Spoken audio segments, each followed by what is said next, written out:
give Canadians savings so that they can spend more on lodging and food, healthcare, transportation, education, and stuff of the like, was a very smart thing.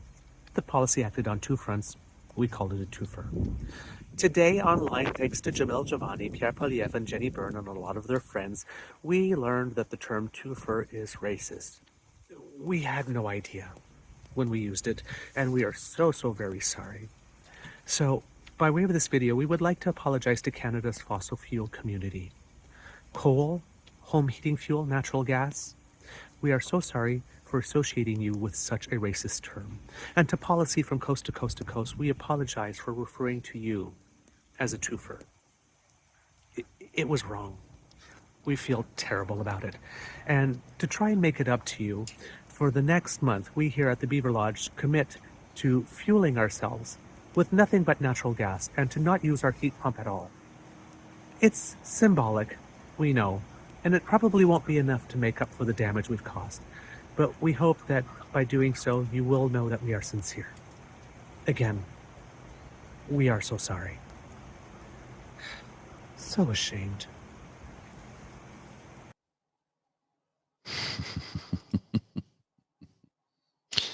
I would have put not at the end, but that's me. We like to do better, kids. Mm-hmm. I'll just have a little sip here. Pretend it's tea. All right.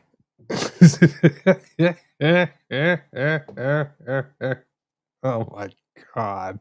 Jeez. These people. And since we talked about Michelle Ferreri, this is I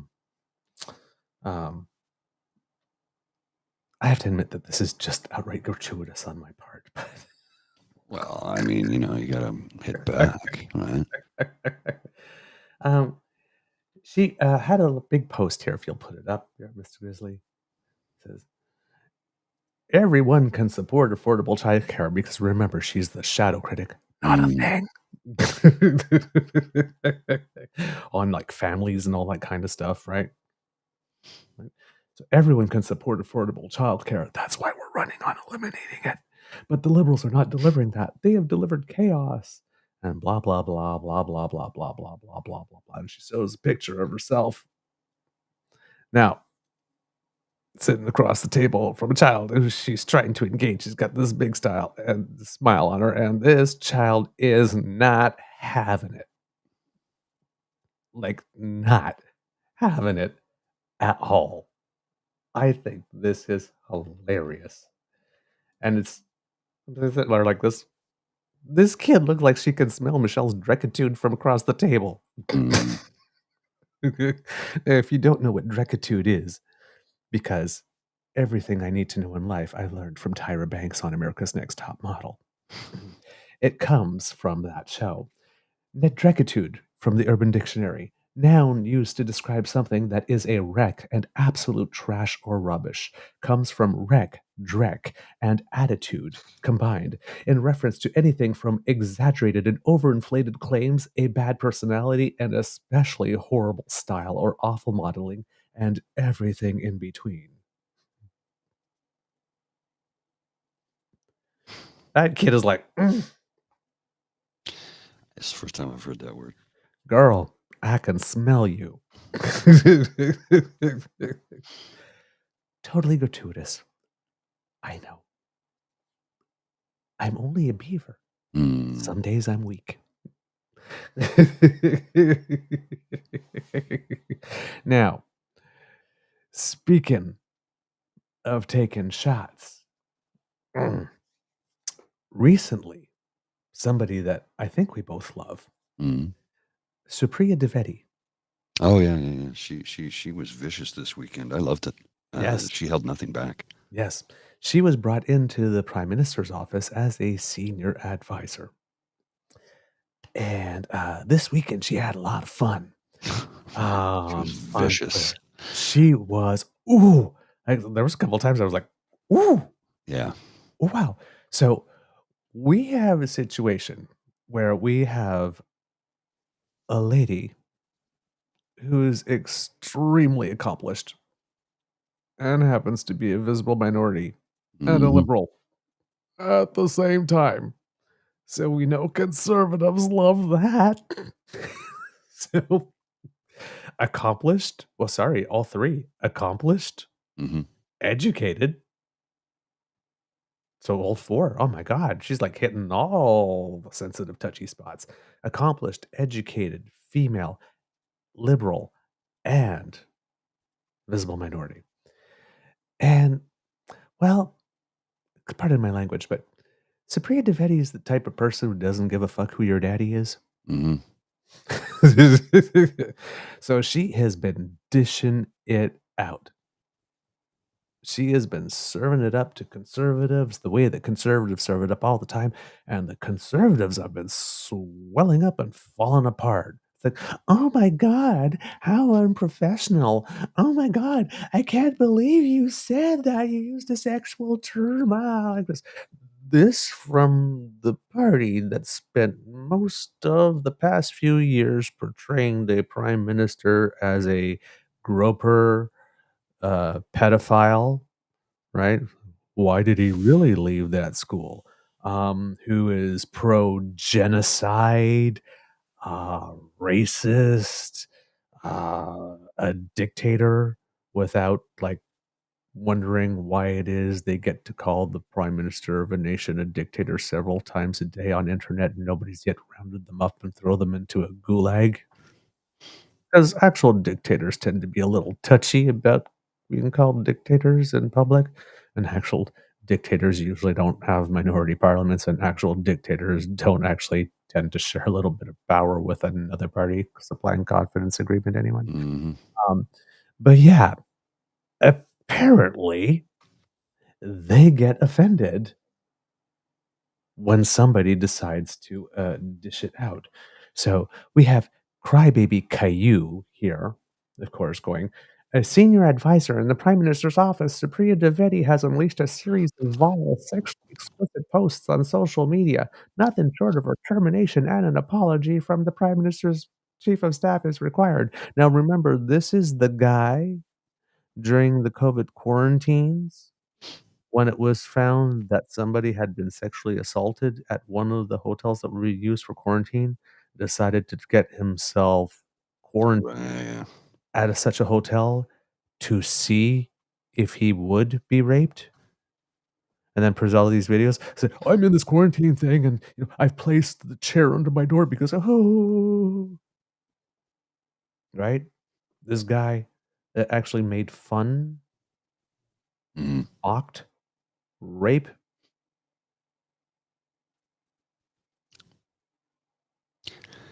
Just let that sink in. Yeah. Saying that nothing short of her termination and apology is required for what she did. So let's take a look at what she did. Well, it seems that Canada Proud, because they love educated, visible, minority, liberal women who are very successful and accomplished, who are not afraid to speak their minds. Hello, Jeff. Yeah. Um, Canada Proud. Live coverage of the PMO staffer having a public meltdown continues. Supriya Dwivedi. Ah, yes. Wherein public meltdown means responding to tweets that a random man has tagged me in. Great stuff as always from the incel adjacent crowd. Canada Proud. Did Rachel Gelmore hack your account? Oh, wait a minute. They attacked two women. Wouldn't that be a twofer? Yep. Supriya Dwivedi. Oh God, I forgot you guys have a raging boner for her. I get it, she's hot, but she has a boyfriend and is not interested. I promise you.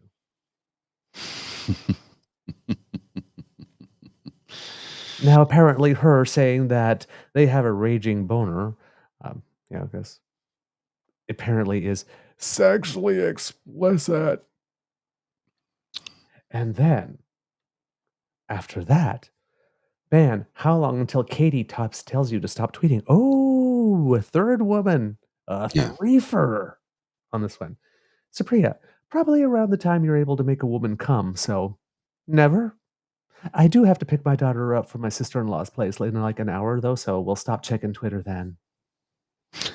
To which one of the minions, ew, what a disgusting way to talk. I get that you're on your personal time, but this is gross and embarrassing. You really should take that break. Again, this from the minions that when Bianca Andreescu was having that big public ceremony because she was the first Canadian to win a Grand Slam singles title, Mm-hmm.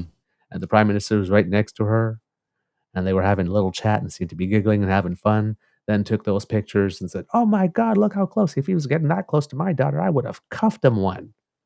Suggesting that he was trying to get handsy with a young lady on a stage in front of how many thousands of people with cameras rolling in front of his wife. Mm-hmm. Yeah. But this offends them. Well, You'll tell me to stop when you can make someone come. it's one of the replies I read is, oh no, the woman said a thing and the right-wing Twitter is all aflutter, demonstrating they can dish it out but can't take it. Yes. And as Cheetolini M says, this from the fuck Trudeau flag people? Yeah. And then we get Sarah Fisher. What is going on in the BMO comms department? The level of unhinged and extreme gaslighting, paranoia, and feigned outrage that we've seen in the few days is both shocking and comical. We are witnessing an implosion of astronomical proportions. Popcorn emoji. Unhinged, extreme gaslighting, paranoia, feigned outrage. Like, isn't that your stock and trade, lady? Aren't you the person that approved the comm strategy of Jamil Jivani? Mm-hmm. Claiming that Twofer and the words ideologue and insider were racist? So suddenly, all of a sudden, this is the stuff that kills me. It's all of a sudden, the right wing radical gender ideology people are suddenly saying, gee, if I didn't know better, I would read this post as both an attack on We Are Canada Proud sexual orientation and an assumption of their gender. I suppose if I give you the benefit of not being a bigot, it's possible you are a bit fixated on female ejaculations. Perhaps this is why you will not be checking from your sister-in-laws. Well, I won't judge you for your preferences. There's a whole lot of confusion in that statement. Absolutely. And then, of course, Crybaby Caillou. If this is how Justin Trudeau's most trusted staffers speak in public, I wonder what they say in private. Supra, you're gonna want to delete some tweets when you sober up.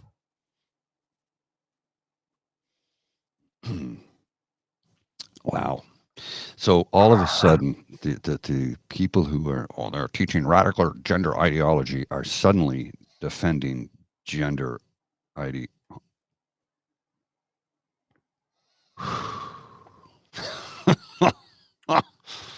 Now we have Kit James asking in the chat here, are we just going to let Douglas's dirtiest comment ever go unnoticed?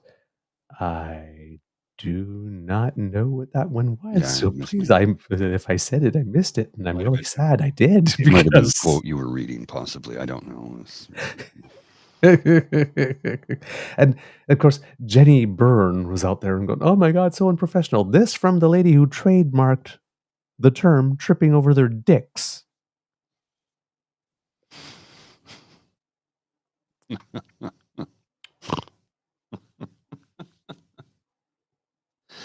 Are we all watching the same show here? Oh my God. Y'all gotta swell up and fall apart. One woman wakes up one day and decides to serve you up for a couple of minutes what you've been serving up for the last years. Yeah.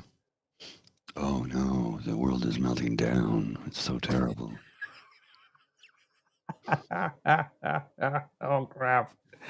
And speaking of Sarah Fisher saying the level of unhinged extreme gaslighting, paranoia, and feigned outrage that we've seen in the few days is both shocking and comical.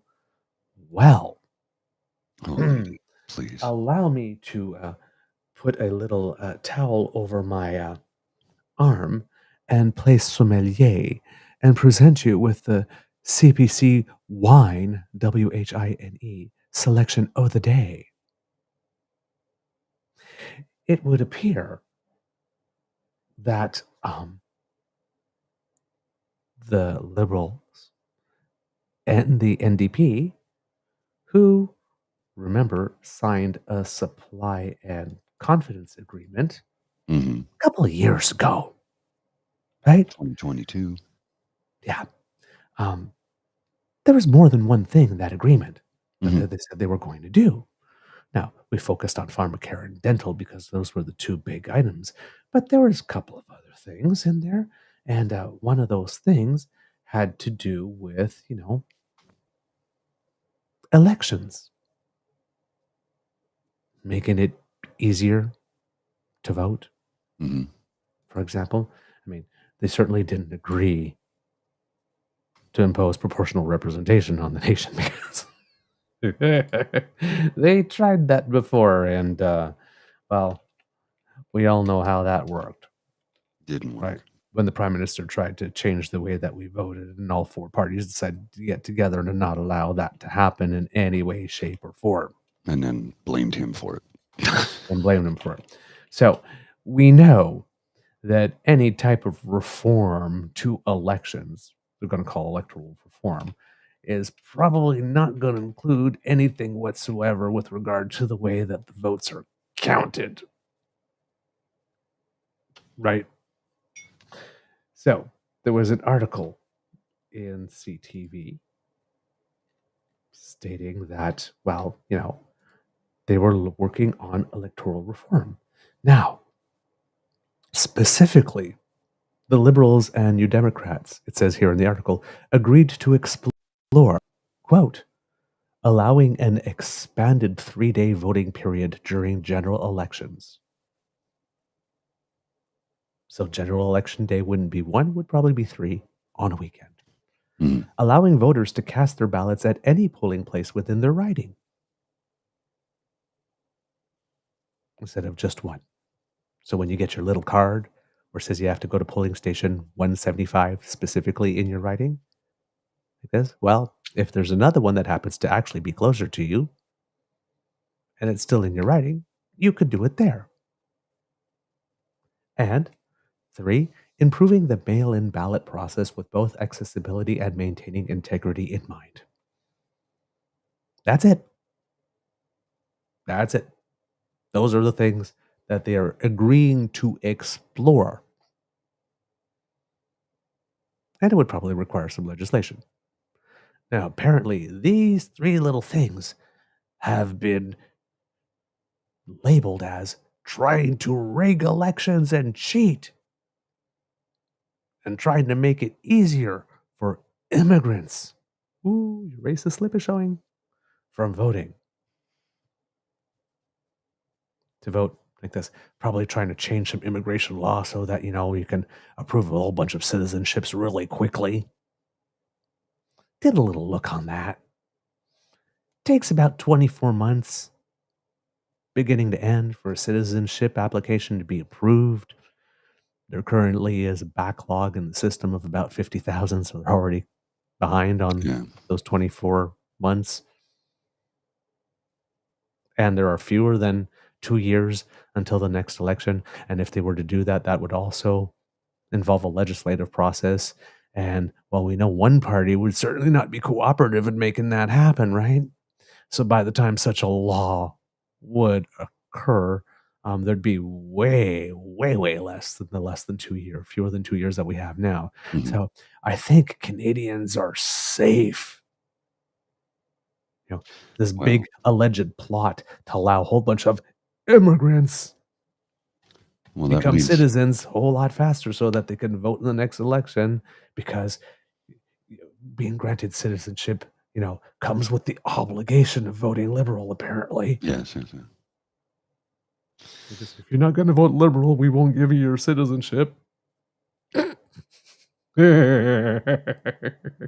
So apparently, all of these things, allowing people to vote 3 days on general election day instead of 1, allowing voters to cast their ballots at any polling place within their riding, and improving the mail-in ballot process with both accessibility and maintaining integrity in mind, is rigging an election and setting it up to cheat to win.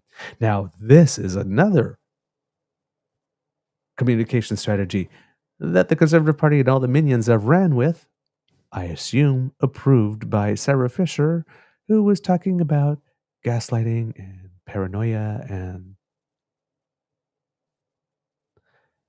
hello, kettle, cauldron cold, you're black. I'm just, and fortunately, there is an expert, because we love experts, so you know this guy is going to get lambasted by the conservatives, named Dwayne Bratt. And Dwayne Bratt is a professor of political science at Mount Royal University. And he put up a little thread that I'd like to read for you kids. And if you want to put it up, you can. I did a thread reader app on it. Kit Linda goes, does that make the pot a twofer? Ooh, Linda. 15 beaver points. I love that. Mr. Bratt, Professor Bratt said, I am hearing concern that the Liberal NDP are working together to make electoral changes on the eve of a federal election that would rig it in their favor. It is based on this article, CTV article titled Trudeau and Singh's Teams Quietly Planning Electoral Reform Legislation. Gee, that makes it sound so sinister, doesn't it? Especially the word quietly planning. Right? Rather than Trudeau and Singh following up on supply and confidence agreement, point, principle, whatever that's in there, to make elections more accessible. Trudeau and Singh teams quietly planning electoral reform legislation. Words matter, kids. Framing matters. This thread offers some analysis. The proposed changes are all about increasing access to voting. This should not be controversial, but as I discuss later, has become so. Making it easier to vote, multiple days of voting, vote anywhere measures, increasing mail-in voting are generally really popular among the public. Look at the increase in every election with advance voting. People want to vote when they want to vote. Many countries already have multiple days of voting. Allowing people to vote at any polling place within their electoral district has been done in municipal elections in Canada. In fact, you could vote at any advance poll in a city. Mail-in ballots were common in the US for years. That is true. When we have advanced polling, you're allowed to vote anywhere. Kit James says not nearly enough tabs open. There are literally only 10 on this screen. That's a record. Normally, there are like 40 or 50. Yeah, that's a record for you. I should literally be commended today for my restraint. I'm just saying, everything is relative to what came before. And I've actually opened a few since the show started. I had fewer when we started. These types of changes were explicitly part of the Liberal NDP confidence and supply agreement, and he actually then takes a screen cap of the part of the agreement that was made public. Point number 7, making democracy work for people. Recognizing our shared commitment to maintaining the health of our democracy and the need to remove barriers to voting and participation, we will work with Elections Canada to explore ways to expand the ability for people to vote, such as an expanded election day of 3 days of voting, allowing people to vote at any polling place within their electoral district, improving the process of mail-in ballots to ensure that voters who choose this method of voting are not disenfranchised. We commit to ensuring that Quebec's number of seats in the House of Commons remains constant.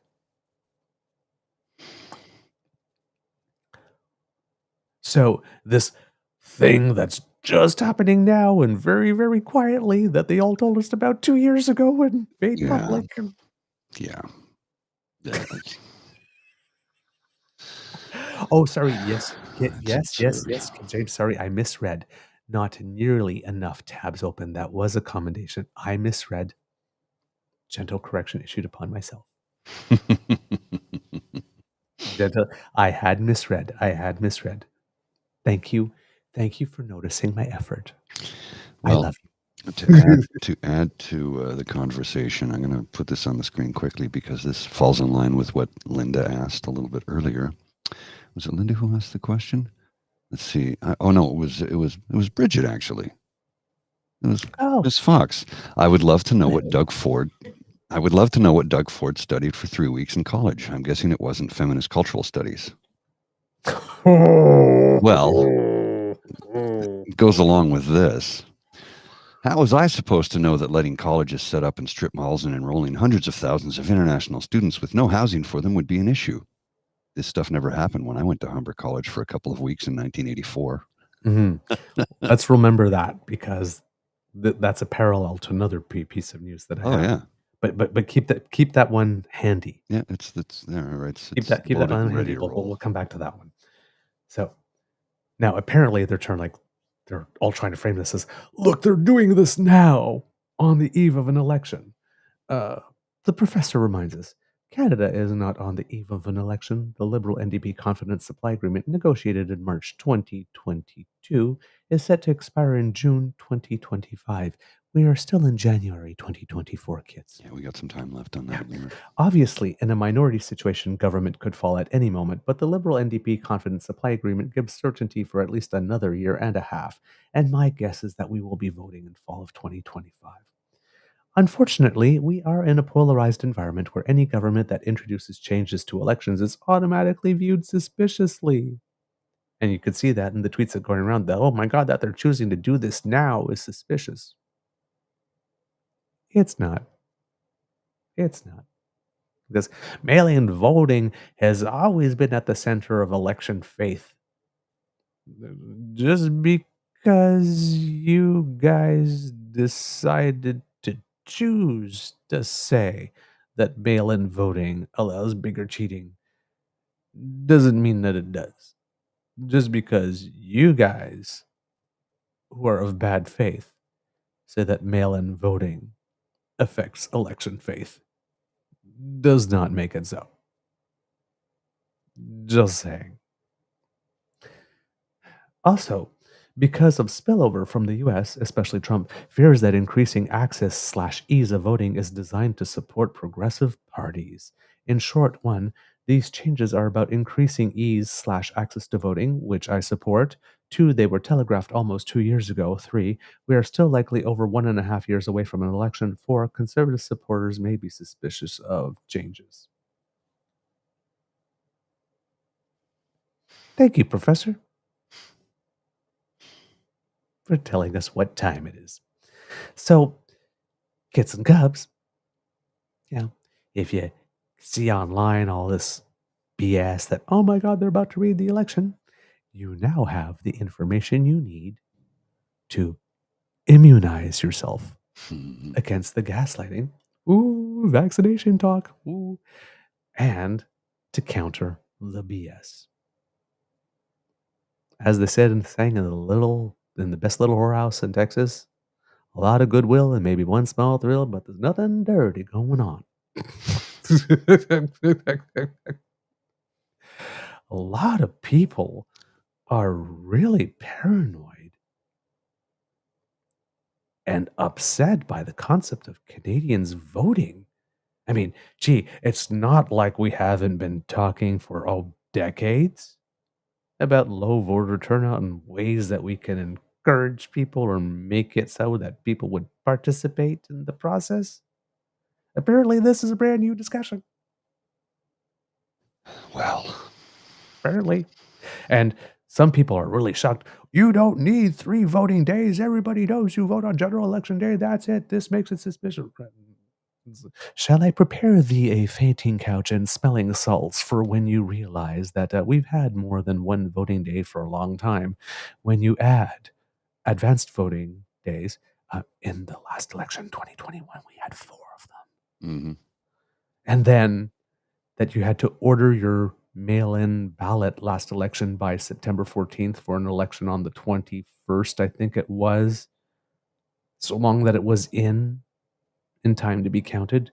So that means if you missed the 4 advanced voting days, September 10th to 13th, but you had a mail-in ballot and you filled it in on the 14th, 15th, 16th, 17th, 18th, 19th, 20th, and were able to get it into the office in time for the vote from the 21st. And then we had voting day that we had something like 11 voting days the last time around. Mm. But y'all think that we just had one. It's the gaslighting on this whole thing is just enough to make me want to scream. It's Man, like, these- how do they just continue to get away with lying, constant, constant bullshit, and never being taken to task for it? Are we the only ones holding them responsible for their lies? There's got to be somebody out there somewhere doing it. It can't be just us. Wait till these people find out we had 11 voting days last time around. Oh my God.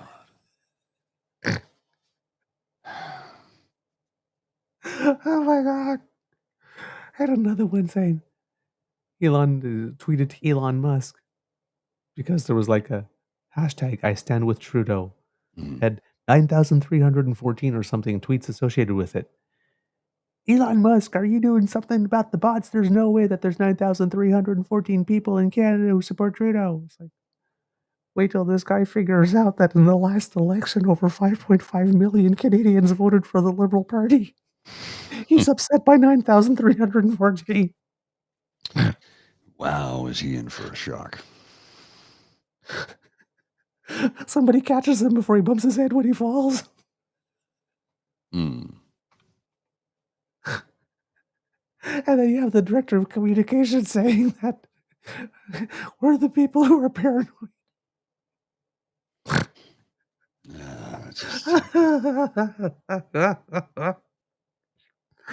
Oh, girl, you're too much. It's just absurd. Oh, my God. Oh, these people's children. Oh, I swear. Then, if none of that was enough, we also had proof, incontrovertible proof, that a Prime Minister, Pierre Troliev, would be a colossal disaster. We mentioned a couple weeks ago that there was a court case being brought to the International Court of Justice by South Africa against Israel for what's going on, to try to get an order from the International Court of Justice to tell Israel to impose a ceasefire on itself. The case has been argued, and the ICJ has come down with a decision. The ICJ did not order Israel to impose a ceasefire on itself, but it did suggest or ordered or ruled that they should really probably be making way more of an effort to make sure that random Palestinians just don't end up dead.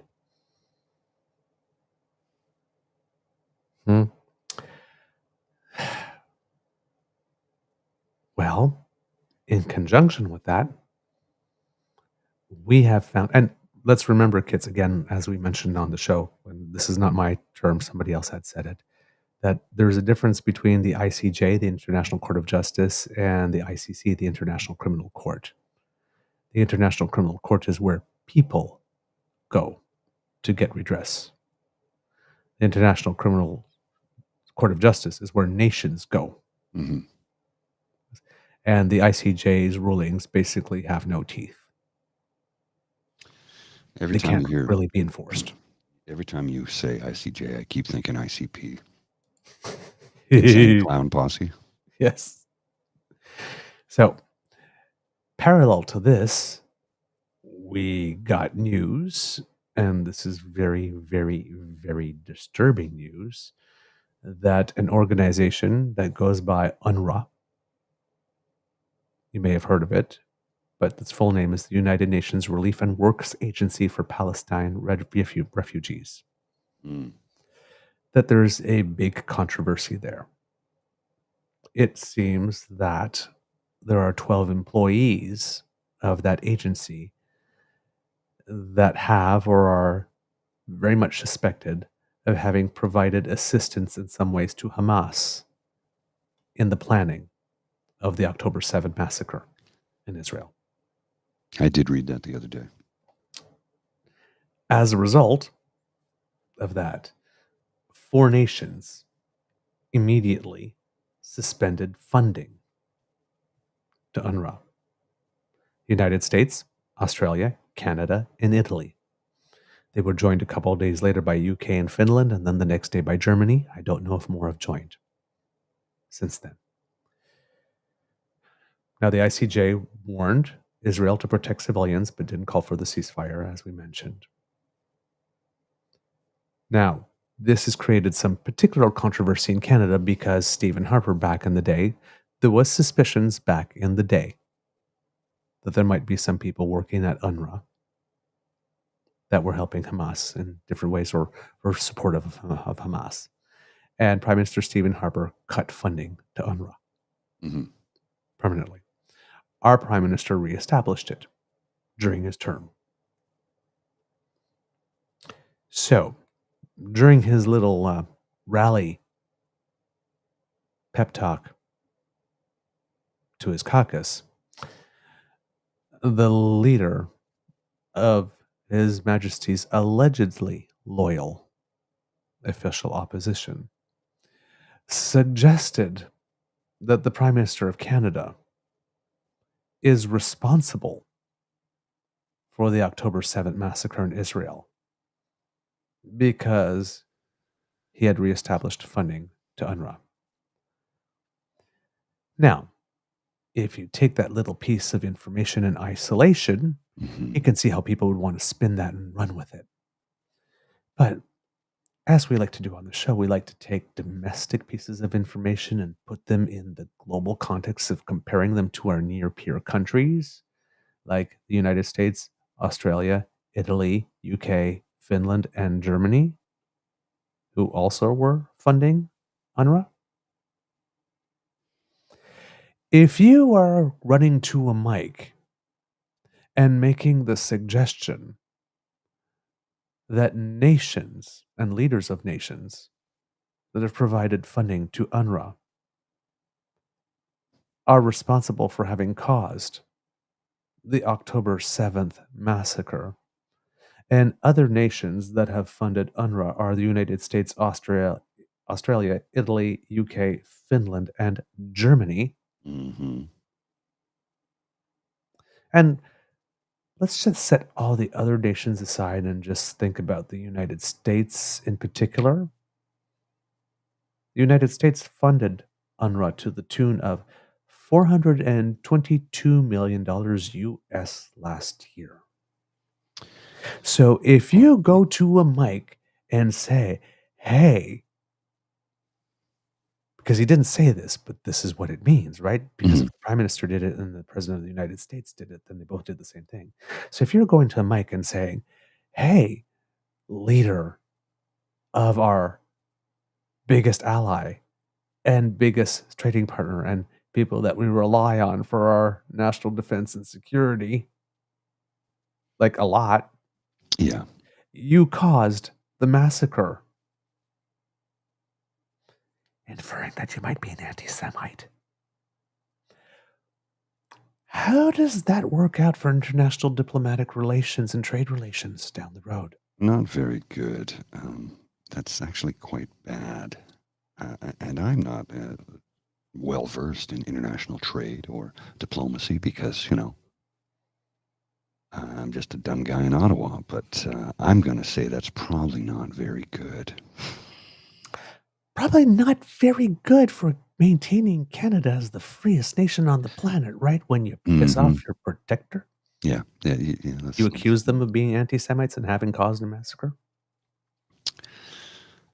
Yeah. So, on the same weekend that this man couldn't be bothered to show up at the state funeral for Ed Broadbent, he was addressing his party, indirectly suggesting that all of our important allies, like Australia, Italy, the UK, Finland, Germany, and our most important international ally, the United States of America, all had a hand in causing the October 7th massacre in Israel. and are all anti-Semites. Uh-huh. This man is not a statesman, No. and this man will always, always, always put himself above the nation. These are things you do not do. And if you needed any more proof that Pierre Poilievre would be a colossal fuck-up That's putting as a it prime mildly. minister, he'd just have it right there. He would have created an international incident if he was prime minister and had said that. I just, yes, yeah. Plain and simple. I just put a link to his unhinged 25-minute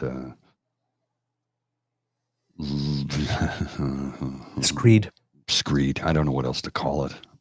Anybody who wants to check it out, it's in the chat. You can click on it after we go off the air. You might want to set yourself up with an Alka-Seltzer or something because... And I know a lot of people go, oh, I don't want to interest. Listen. Do listen. Yeah. You need to know what it is they're saying. You need to know how bad it is. And it's bad. It's really bad. That's why you need to vote, and that's why you need to bring friends with you to vote. Because this type of shit has got to stop. Has got to stop. One of the comments here on his 25-minute screed, his gentleman, Paul D. Easlip, just watch Poilievre's caucus speech. 25 minutes of lies, slanderous slurs, and more bullshit fake Mustafa-like characters and stories. Even if you despise PP, everyone should watch this to see the craziness that he is selling to the CPC MPs. Mm-hmm. And he's standing in front of a podium that has common sense written on it. Yes, and apparently in this thing, he accuses the prime minister of somehow being responsible for auto thefts, because recently it came to the news that there's a lot of auto thefts, and then it's been going on. He refers for years. to it again later on into the video, and apparently the way that he talked about it, there was somebody that had the same car stolen 2 times, I'm guessing, or different. Yeah, if you're the type of person that's a little pedantic and likes continuity, you'll see that the story just like cannot possibly make sense.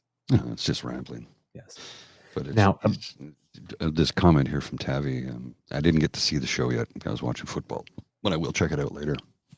If anyone watched Nate on the breakdown last night, you will understand why Pierre Poilievre is becoming louder in his lies. He's being enabled. Now, just to close off on this Hamas thing, these accusations against the 12 people, the Secretary General of the UN, Antonio Guterres, finally came out yesterday to address it. Until then, it had been his spokesperson and his director of communications. His director of communications had encouraged nations that had cut funding to UNRWA to reestablish it because he had described it as collective punishment, which is a bit of a no-no under international law. But, you know, when the UN has an organization in which 12 of its members, which is a small number, of course, but have been helping people do things that are really, really, really, really not good. Because I think it's only normal people would suspend funding for a little bit to see not how, you know, what you're going to do to get your place in order a bit. So, of the 12, the Secretary General has confirmed yesterday that 9 have been fired, 1 is dead. That made my ears perk up. And the other 2, well, their involvement is still being assessed to see whether or not they did help or not. An investigation has been launched. And he said specifically, the spokesperson, the quote, any employee of UNRWA who was involved in acts of terror will be held accountable, including through criminal prosecution. So they are working very hard to try and clean that up. But yeah, no bueno, not good. Public relations disaster. Right? And they do have some work to do to clean that up. Now, that thing that you mentioned about Doug Ford, because in this UNRWA thing, we talked about a policy that was in place that the Prime Minister removed, Harper policy removed. Yes. Well, that professional college thing. Premier Kathleen Wynne, when she was Premier of Ontario. She shut them down. Yeah. And Doug Ford brought them back. Like in his first week. Yeah. And now it's coming back to bite him in the ass. Yeah. Because they're not even diploma mills, these places. They're not even DeVry, right? They're not even DeVry. So, and of course, with the cap that's going to happen on international student visas, reducing them by a third, the overwhelming majority of them come to Ontario. And since, and this is not just Doug Ford, but successive governments in Ontario have not been doing what they need to do to get universities to build student housing. And these professional colleges certainly weren't required to provide any housing whatsoever. Well, now they're all wondering how they're going to fund themselves because, well, they've been relying on that international money. Oopsie. I would love to see a list of shareholders in these companies. Mm-hmm. Now, Doug Ford is sitting on a certain number of billions in surplus, so I'm sure he could bail out those universities for having approved. And this is where, again, we mentioned on the last show, right, where we're having a little thing where everybody's saying, well, Justin Trudeau just approved their permit, so it's his fault. No. The people that approved the licenses for these colleges to operate. Provincial.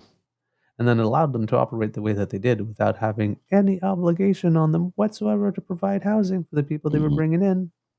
Yeah. That's on you, Doug. Premier Ford, that's on you. Our premiers are the problem. We keep saying it. Well, it reminds me of this. Canada isn't broken. It's being dismantled by conservatives. Indeed.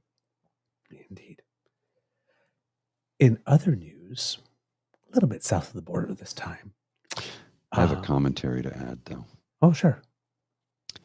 So this past weekend, as I told you earlier, we went to a spa. And we had a nice suite. It was beautiful. We had a great time. But we were sitting in one of the hot tubs, and Bridget and I were sitting there just chatting. There were some people next to us chatting. And there were three young women who were they were having a nice conversation. And the two of them were trying to teach the other one how to swim because she didn't really know how to swim. And it's a hot tub, so it's not deep, right? But you can swim in it. They're big. They're huge pools. They weren't making a tremendous amount of noise. But the I don't know, would you call them security? I don't know if they're security, but a gentleman approached these three young women, three young black women, and told them, "You're making too much noise." And he did it, was it twice or three times? Three times. So we started to speak up and make noise. Guess what happened to us? Nothing. Oh. Not a goddamn thing. So I told those young ladies that I would be bringing it up on the show on Monday morning.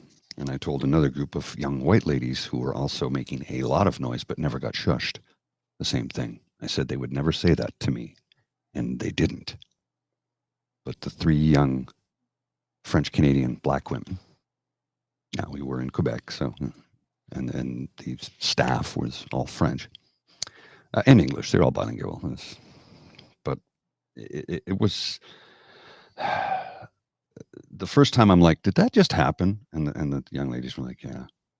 Like, this is a normal thing for them. And I'm like, that's unacceptable. Then it happened 2 more times. It's like, okay, man, this is horse shit. This is blatant racism.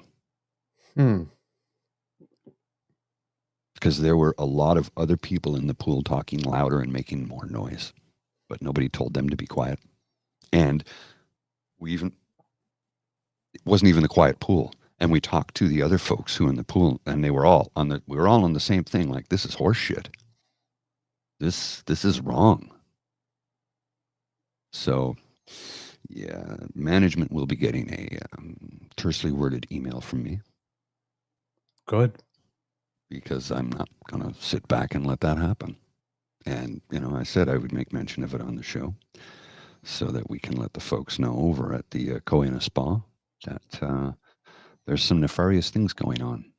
And you might want to address it because that is not cool. I'm glad you did mention it, Mr. Grizzly. Thank you. You're welcome. Thank you for doing that. Well, like Hugh says right here, you have to name it when we see it. So I'm calling it out because I saw it. Yep. And I loudly said, I bet you he wouldn't say that to me, knowing he could hear me. Didn't even look at me. Didn't even look at me. And I walked over after he gave them another one, and I'm saying, this is horse shit. Enough of this. This is garbage. And he heard me say that too. Didn't even look at me. Of course, I was standing there in a Speedo, so that might have frightened him. That one has levels. Well. South of us, little development in the lives and times of Trumpito Cheetolini. A while ago,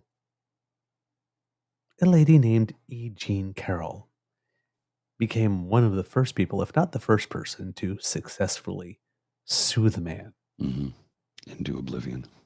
And she got about $5 million out of him that time because he had sexually assaulted her. Now, the official ruling was sexual assault and not rape because she was honest in the trial and said that she wasn't sure, and trigger warning here, wasn't sure whether or not she had been penetrated by fingers or something else. Right.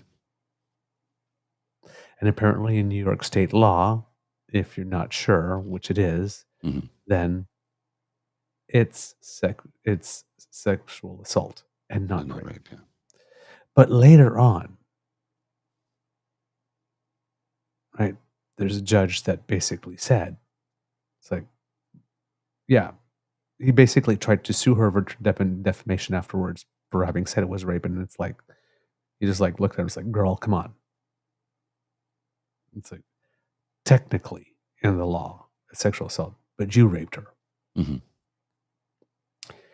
So after having had that judgment, he literally went out that very day and defamed her again, said that she was lying. I don't know her, never met her, she's lying, blah, blah, blah. Assumed, said a lot of things about her character, all that kind of stuff. So she took him to court again. Oh, did she ever? And, well, the jury apparently needed fewer than 3 hours to come to the conclusion that he is once again guilty. Guilty. And awarded to her, because originally she was awarded $5 million, $7.3 million for the emotional harm, plus $11 million to help her repair her reputation. And then an extra $65 million in punitive damages for a total of 83 point something million. 83. She started with 5. He kept running his mouth, and it cost him another 83. Not to mention all his lawyer fees that he won't pay. Is he going to cough up the 83? He's a billionaire, right?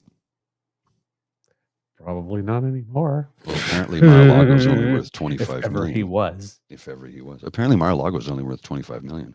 Yes. So she can afford to buy Mar-a-Lago now. Yeah. You know what would be great? You're going to have to sell it anyway. You know what would be great if she bought it and turned it into public housing. Oh. With a women's shelter there. Yes. So, of course, Trump's lawyer, Alina Habba, said immediately that she's going to appeal and, put a whole bunch of stuff.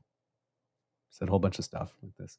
And, Alina Habba made some headlines recently because she was asked in an interview, would she rather be smart or rather be pretty? And she says, I'd rather be pretty because I can fake being smart.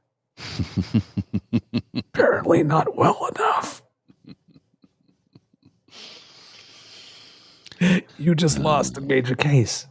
So it's like I'm thinking, Alina Habba, for when there was a time you could afford the very best, but you're such a shit gibbon and terrible client that no one else will hire you, and this is what you get.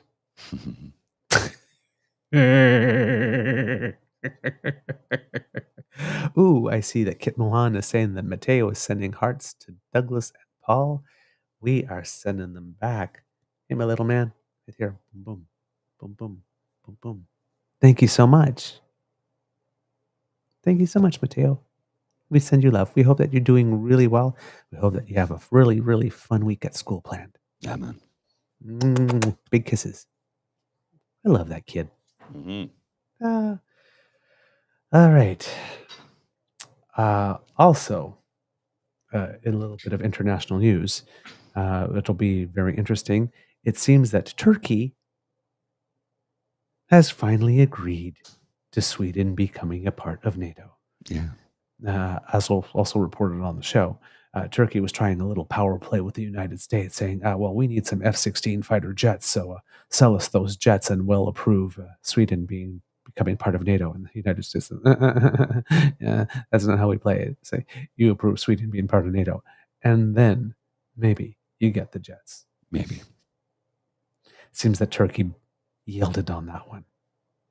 Well, surprise, surprise, surprise. So now it seems that there is a deal. The United States has agreed that it will sell some F-16 fighter jets to Turkey after Turkey allowed Sweden to join NATO.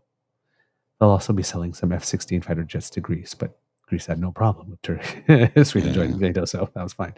So it seems that there's only one country that still opposes Sweden joining NATO in the EU.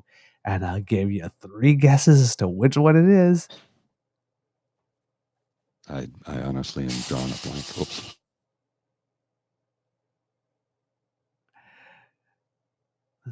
Who is former Premier, thankfully former Prime Minister, Stephen Harper's best buddy? Viktor Orban, Hungary. Yeah. Soccer! It seems that Hungary is not looking for some F-16 fighter jets, I guess. So I'm guessing there's going to have to be another way to get. But yeah, that's going on as well. Also, international, not international news, but back to national news. Former Minister of Justice David Lametti has announced that he is stepping down. The timing is, I won't say that the timing's interesting, but the timing allows of this announcement because it came soon after the federal court had ruled that some measures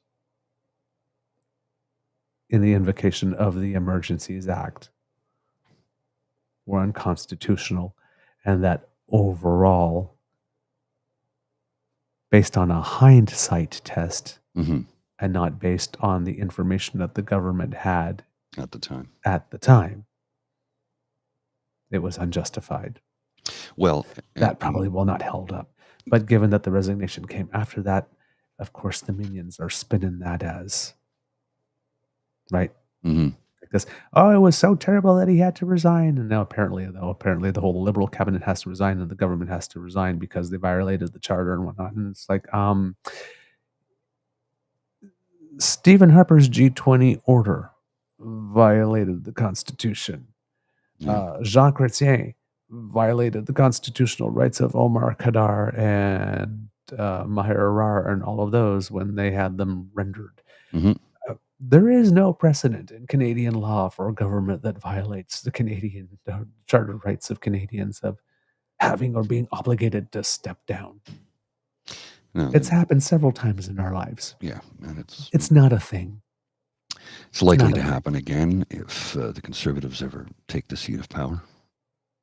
Prime Minister Stephen Harper is the most overturned prime minister in Canadian history by the courts Mm-hmm. for all his laws. And this guy got overturned by the court also in his attempt to reform the Senate Mm-hmm. and in his process to try and nominate a Supreme Court justice. Remember when he tried to nominate for one of the 3 positions on the court that are supposed to deal with civil law according to the code in Quebec, which comes from the French tradition in France and not English common law, and that there needs to at least be 3 of those judges on the Supreme Court in case one of these cases comes to the Supreme Court so it could be adjudicated. He tried to get somebody that had experience with maritime law instead and say, well, he's from Quebec, so he could fill one of the Quebec positions, but he had no experience in Quebec, the Justinian Code. Mm-hmm. And the Supreme Court said, you can't do that. Every single one of those instances of laws passed by that prime minister that got overturned were him also trying to get away with trampling all over the rights of Canadians. Well, the way they go on about neither did he. The way they go on about you get conservatives, well, reformers screaming about, they paid $10 million to that terrorist, Omar Khadr. I'm like, yeah, you know why we paid him that money? That was to get off easy because his charter rights were violated.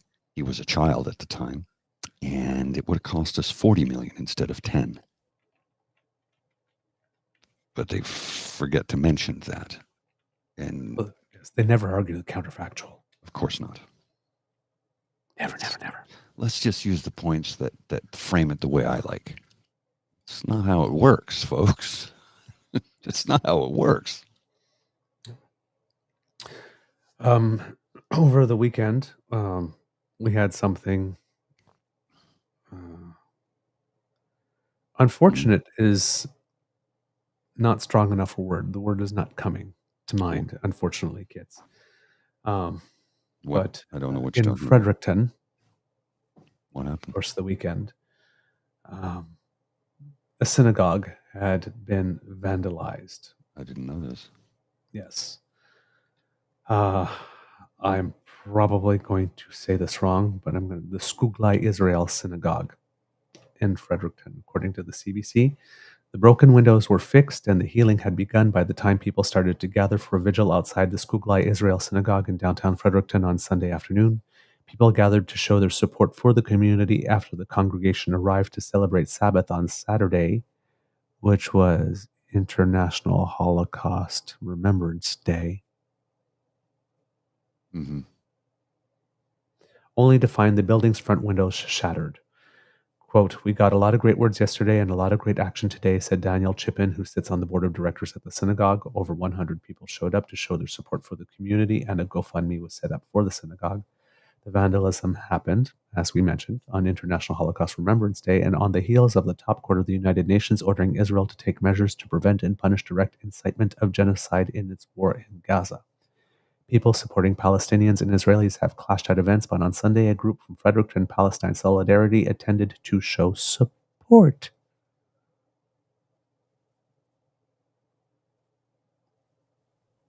Let me say that again for people like Lori Goldstein,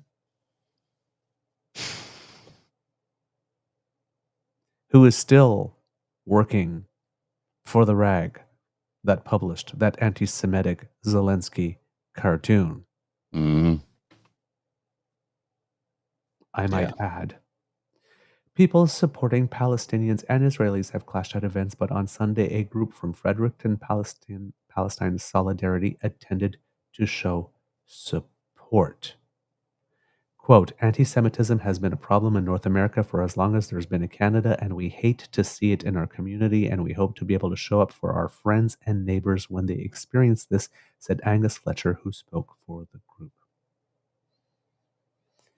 Wow. This is the spirit of Canada. Mm-hmm. This is the spirit of Canada.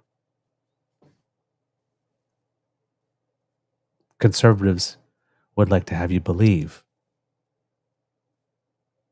that all Arabs and all Palestinians and all Muslims are anti-Semites. Well, remember, this is the party that did the old snitch line. Yes. And tried to make it illegal for women to wear a hijab or a burqa. And I have my own thoughts on the hijab or burqa, but if it's your choice. You start to restrict. Here's the problem with that law that Harper tried to bring in. He's trying to control women's bodies. Yeah. And he brought it about saying, well, it's because men are making women wear this. I'm like, yeah, but if you take away their right to do it, you're doing the same thing. Yes. And we don't actually know that that is the case in every single relationship. Mm-hmm. Yes, it was at citizenship swearing ceremonies. They tried to ban wear of the niqab. Again, for people who don't understand civics or don't know the civics of this, by the time you get to the swearing in ceremony, that's symbolic. Mm-hmm. All the other stuff has been done already. Your citizenship has already been approved. And if you happen to be a woman who's wearing a niqab, whether it's by choice or whether it's because it's been imposed, you actually have to go to a citizenship judge in the privacy of their chambers, female judge, and remove it and show your face while you swear. Period. So everybody's identity is known, everybody's face is seen. The whole purpose of that was to make somebody's first seconds as an official citizen one of religious superiority, being crushed under the thumb of religious superiority and bigotry. Because that's the message we want to send people, right, as they're taking their oath in public. For some of them, it's one of the proudest moments of their lives. Yeah.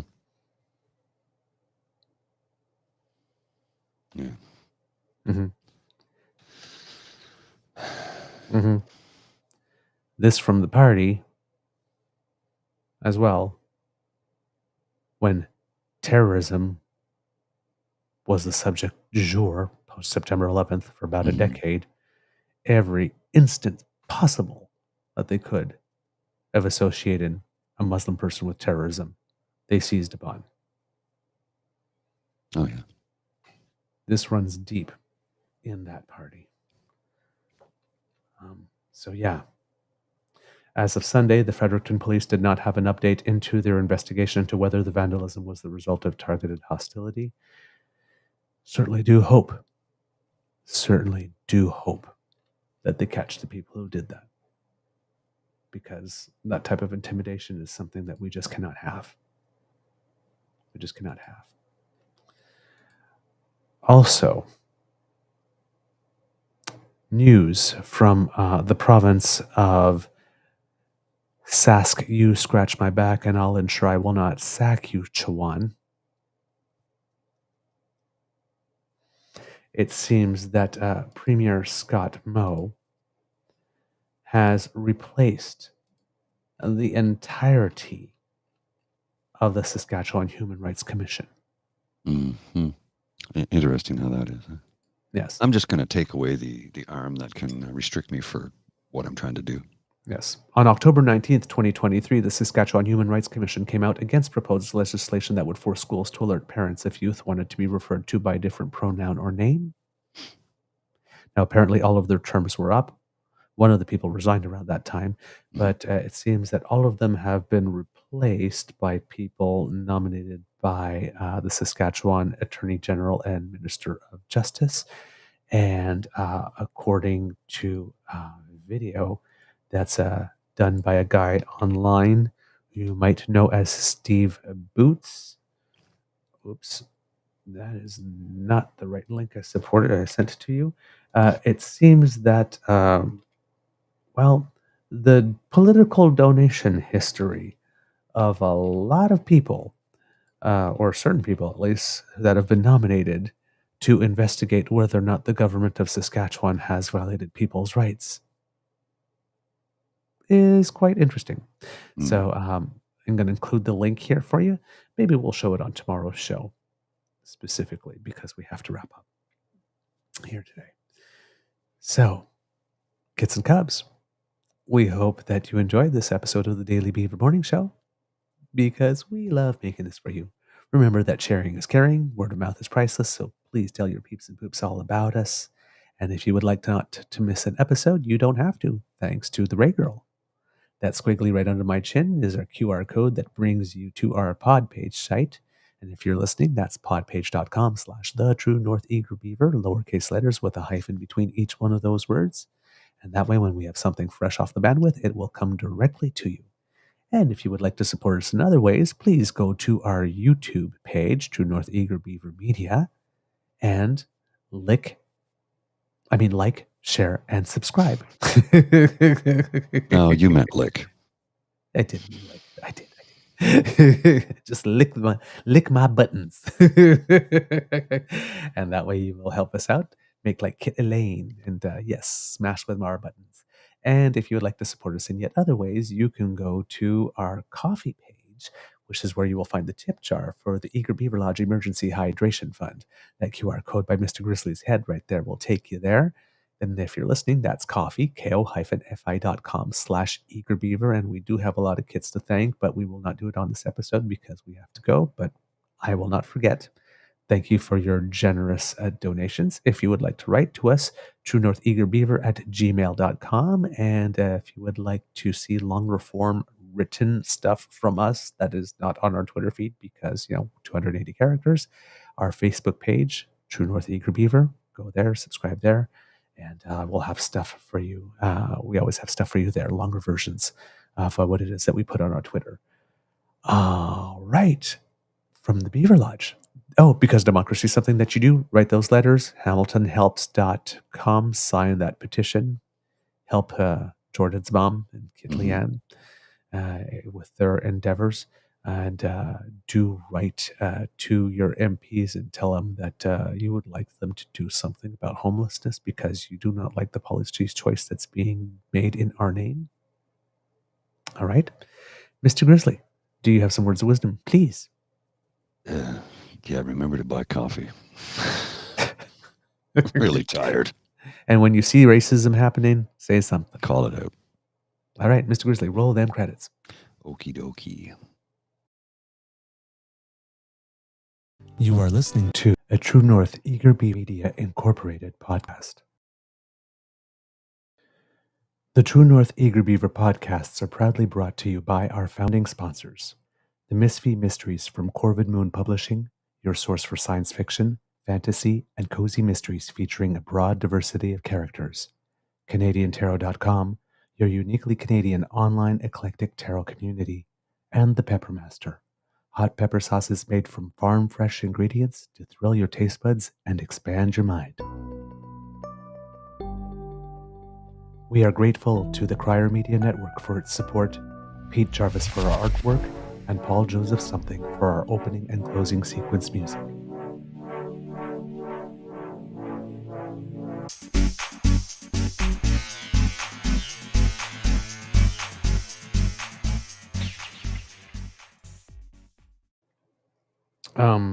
Speaking about Jordan's mom, Kit Dan reminds us to stop on Wednesday. If you happen, I'm guessing that this is in Toronto, to stop at 165 Barton Street and celebrate Jordan's memory. January 31st is Jordan's birthday. Forever 26, if I remember correctly, what Kit Angela told us. And a little bit of good news before we go.